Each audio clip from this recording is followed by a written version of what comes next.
Don't forget, you can reach the latest episode of Potomac Watch anytime. Just ask your smart speaker, play the Opinion Potomac Watch podcast. That is, play the Opinion Potomac Watch podcast.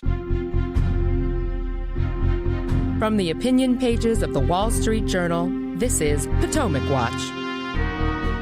Welcome back. I'm Paul Gigot with the Wall Street Journal Potomac Watch podcast, and I'm here with Bill McGurn and Kim Strassel. Bill, let's take another one of the issues where Pence drew a contrast with Donald Trump in particular, but also Joe Biden and many other Republicans right now, and that's the issue of entitlement and entitlement reforms and Medicare and Social Security, which are the main drivers of American national debt.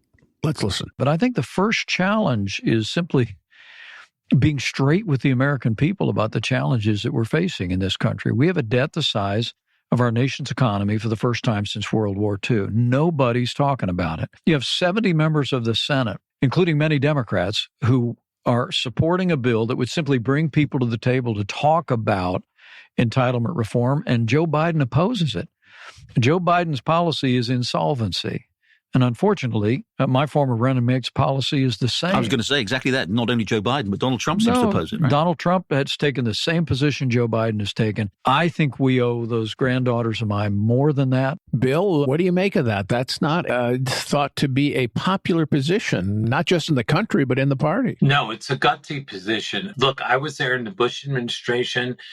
I don't know how many speeches I wrote for talking about reforming Social Security, using private accounts to get a better deal for the people. It went nowhere, partly because of the Republicans. Bush had campaigned on it in his election for president. He followed up. It went nowhere. So that's why it's considered the third rail. But I think the situation has changed a little. People see the problem of debt.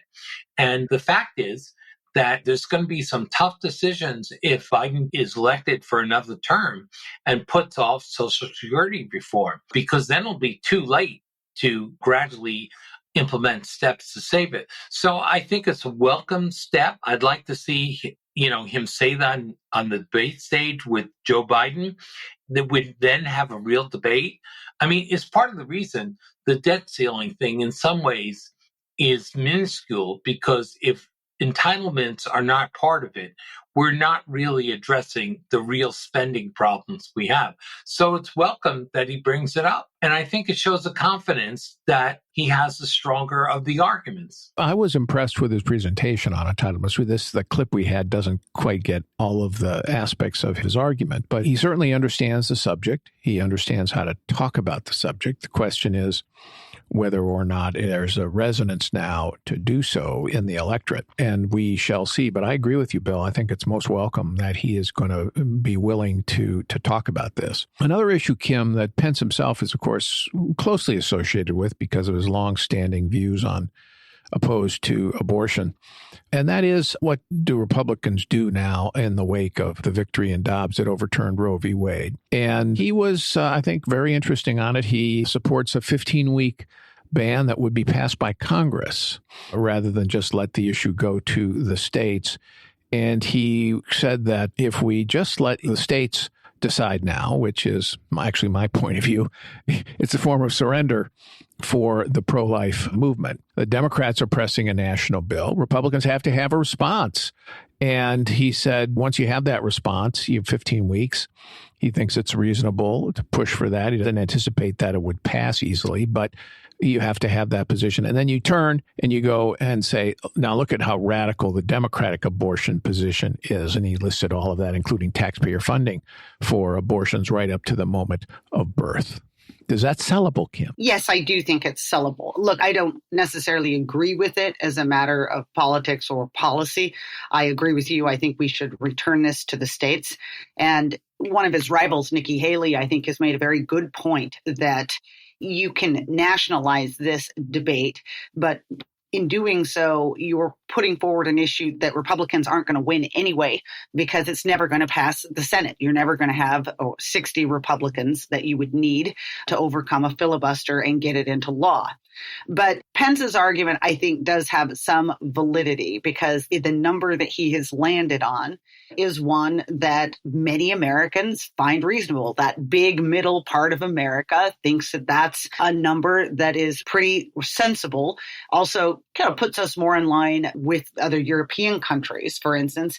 But I was more struck, Paul, by just how all in Pence was on the abortion issue, rejecting arguments that it had harmed Republicans in the last election. Yeah, that was interesting. Yeah, I mean, I don't really agree, but let me give his case. His case, he made a very vociferous argument that the candidates who lost in 2022 was because they looked backward instead of looking forward.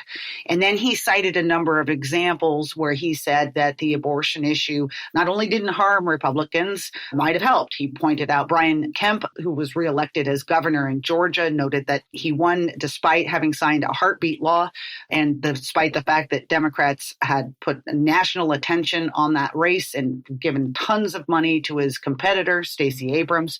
He pointed to Mike DeWine in Ohio, who also had signed a heartbeat law and similarly won by huge margins. He pointed to Cindy Axne, who was a House candidate in Iowa who leaned entirely in on abortion, criticized her opponent, but lost her bid for re-election and was one of the key races that helped give Kevin McCarthy his majority. I think that misses some things, that narrative. It doesn't really talk about the Michigan ballot initiative that I think that Republicans lost hard on in Michigan, and I think also played into some of their statewide losses there. That Kentucky initiative as well that passed. I think that there's a lot of uncertainty out there in the country. And I think what his analysis also misses is that successfully campaigning on this also requires candidates who can do so and do so well. And not everybody is fluid on this issue. And Republicans are still trying to figure out where they are. But this is certainly a candidate who is going to go out and he's going to be unabashed in his moral views on this particular issue. And I was intrigued to see that he thinks that is a winner for him, not a potential liability. All right, let's turn to the practical raw politics here. It's very clear that Mike Pence is making a play for Iowa, the first state in the Republican primary lineup. It's a caucus state, which means that voters meet in caucuses to decide who they're going to vote for as opposed to a primary, which is more a traditional election. He's going to travel all around the state. He really does need to finish in the top three there and maybe even have to win to knock Donald Trump down a peg. And, of course, he's not the only one, Bill, who wants to do that. Ron DeSantis is also making a big play for Iowa. Tim Scott's making a big play for Iowa. Tim Scott, another cultural conservative, who is also running on civility. Ralph Reed, the Faith and Freedom movement leader, was also in to see us this week. And he said that probably Mike Pence would feel better if Tim Scott had not gotten in the race because they have similar optimistic views while they're promoting conservative principles. What chances do you give him in Iowa? Well, in Iowa specifically, if you're organized, he may do very well. I mean, a lot still depends on Trump. I looked at the real clear polling hours, and it's still early days. But I was surprised to see Pence has 4.9%. That's about a point and a half ahead of Haley and 1.5 ahead of Tim Scott. So they all have to hope that Trump's 52% kind of splinters, doesn't hold up under things. And if that happens, then it's open game for everyone. As Christie points out, Trump was 4% in the polls at this time, his 2016 race. And I think Obama was, he said 37 points behind Obama. Yeah, he was way behind in 2008. He was way behind.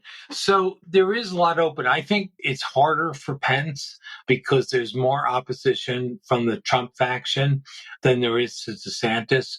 But you never know who's going to fall out. I remember in the race was the 2012, Tim Pawlenty, who I think was a Pence-like candidate, governor. He had a shot in the debate.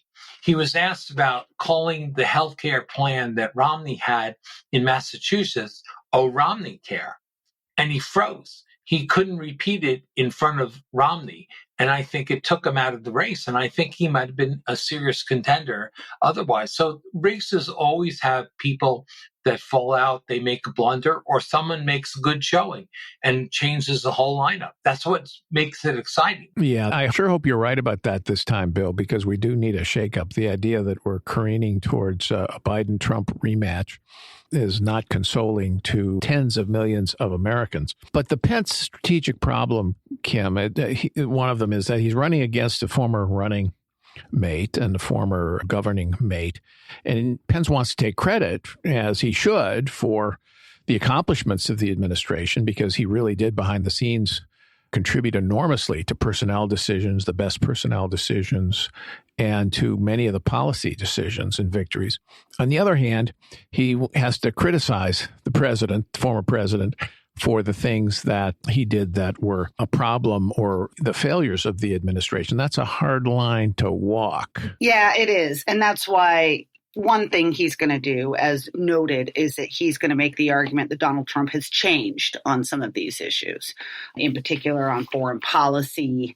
It's going to be harder, too, for him because he's going to get hit by other candidates for things that the Trump administration may not have done well. For instance, he's going to be fielding a bunch of attacks, probably from Ron DeSantis in particular, about the administration's handling of COVID and the lockdowns and why they didn't push back harder on Fauci. And I think that's a particular vulnerability for Pence because he was sort of out there as the head of the, coronavirus task force. Now, there's plenty that he can point to say, I did well, but some of even that may not play well with voters. For instance, he obviously was the guy that mobilized the private sector and managed to get a vaccine out. But given the degree to which Biden has politicized vaccines, there's a lot of resentment among Republican voters about those vaccine mandates, et cetera. So what was in theory quite an accomplishment, bringing a vaccine to market in under a year, it turns out the vaccine wasn't the panacea everyone hoped it could be. And like I said, a lot of people now have bad feelings about it. So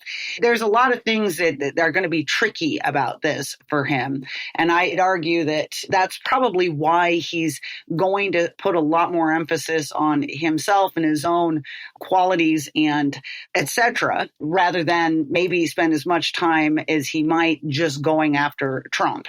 And the reality is I think the hard part for him too, as well, is that if you look at a lot of the policies that were really good in the Trump era, they were him. He put the people in charge during transition that really did the hard work on cutting regulations, for instance, et cetera. But he's still going to hold all the liabilities of stuff that Trump got wrong, and it's going to hem him in to the degree to which he can go after the president. There's an implicit argument that Pence is making related to his argument that Trump is not now claiming to run as a conservative, because he's basically saying, if I'm not there, there's not going to be the ballast. There's not going to be the backbone. And Trump's next term, if he's elected, could be different from the first term in terms of the policy direction that is set. Well, Mike Pence, tough race, but he thinks that there's a lane for the conservative with civility, and we will see if that is so. Thank you, Kim. Thank you, Bill.